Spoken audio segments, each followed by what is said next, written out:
sure that Bluetooth is off. Hello, hello, hello, everybody. How's everybody doing? This Friday afternoon. How's everybody doing? I'm doing okay. I'm a little hungry. But other than that, I am doing okay. I've been posting reels all morning. And some shorts. I posted some shorts on my channel. So if y'all see those, go run those up. Run it up. We in the season to run it up. Let's get it. Let's get it. It's enough for all of us. Let's eat. Let's get it. Let's do what we gotta do. It's a cloudy afternoon. It's so cloudy out. It's like making me very tired. I'm very tired. I did not want to get on and do this live, but I made a commitment to show up. So I'm here showing up and doing a recap of my live this morning for anybody who wants to join in on the conversation that we talked about this morning. I talked about a lot this morning. I talked about, I basically carried over from my live yesterday. If you watched my live yesterday, I talked about toxic relationships. And I carried it over because I ended up talking about domestic violence and, you know, how a relationship can even become toxic, you know. So today's topic was domestic violence. So I discussed domestic violence and my experiences with domestic violence. Like, I'm no professional, no expert. Hey, welcome to the live. You're here watching. Make sure you hit that like for your girl. Share the live, share the live, share the live. Don't be stingy. Don't keep all the info for yourself. You never know who might need it. But yeah, so I was talking about domestic violence and the experiences that I've had. Because in no way, shape, or form am I a professional, but your girl has been through some toxic situations and also definitely been through some domestic violence. So I was mentioning how, you know, domestic violence doesn't just have to be physical. Domestic violence can be verbal as well. You have to understand that 90% of the time, domestic violence starts off verbal. It's usually something somebody says that affects the other person before it turns physical. Not to give anybody a reason, you know, to be violent with anybody, but, you know, that's usually typically how it starts off.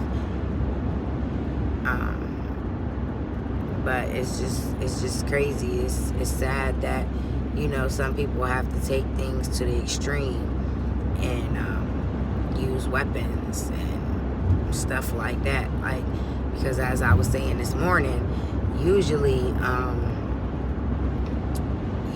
when it's domestic violence situation, it's between two people that love each other. And most times when you're in a toxic relationship and you're experiencing domestic violence, you love that person. And it's hard for you to let go of that situation, even though it's hurting you, or even though it's no good for you, it's not healthy for you, because you love that person. And a lot of times there's an attachment as well, like children. A lot of times people don't want to leave.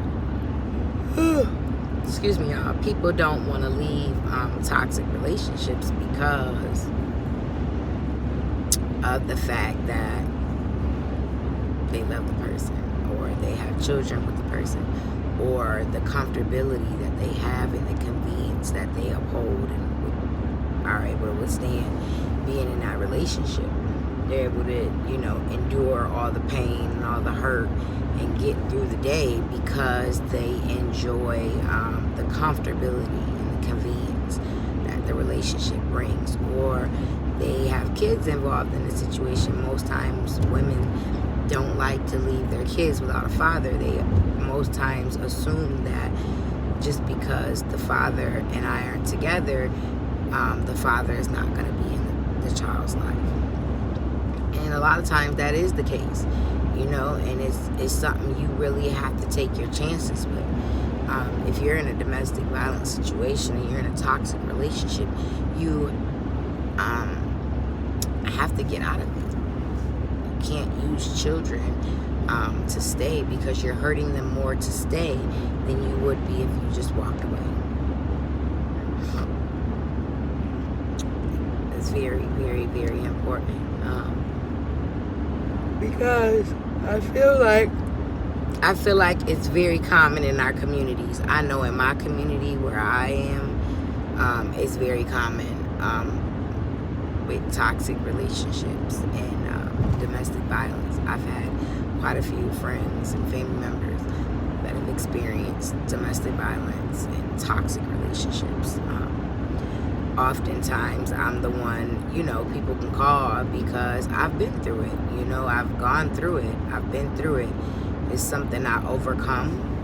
I consider myself a survivor of domestic violence. But at the same time, now that I'm older, I can sit here and honestly say that I was not the complete victim in the situation. In no way, shape, or form should a man have a right to put his hands on a woman. But there was times where I could have held my peace, you know. And I know that now that I'm an adult. I'm 32 years old. But this is back when I was 17, you know, 18, 19. I had to learn over the years to hold my peace. You know, it wasn't easy. A lot of trials and tribulations, like I was talking about earlier. A lot of times God will put you through things to teach you and show you what He needs you to know and where you need to go.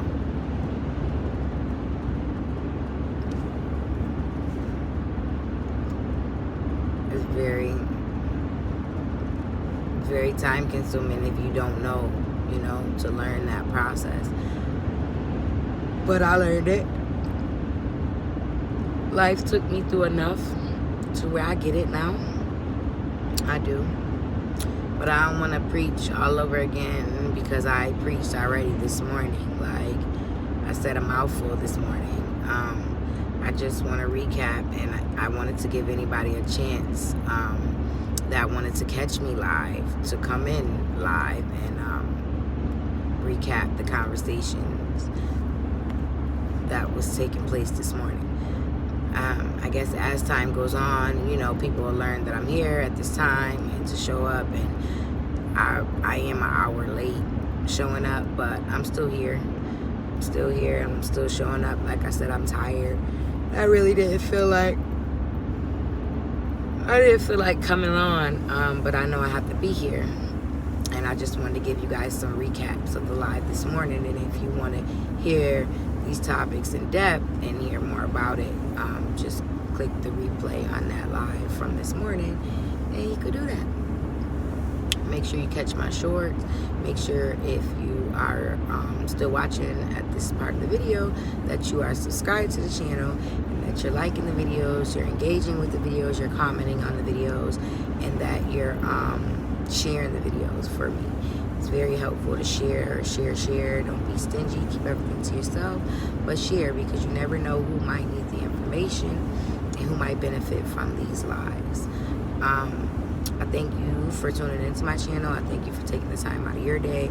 I thank the Most High. And yeah, stay tuned, because your girl got gems on top of gems on top of gems to drop for y'all. And I got a video coming for you guys on Sunday, so be looking for that vlog and get it all done with me. I've been promoting it across my socials. So yeah, y'all stay tuned. Bye.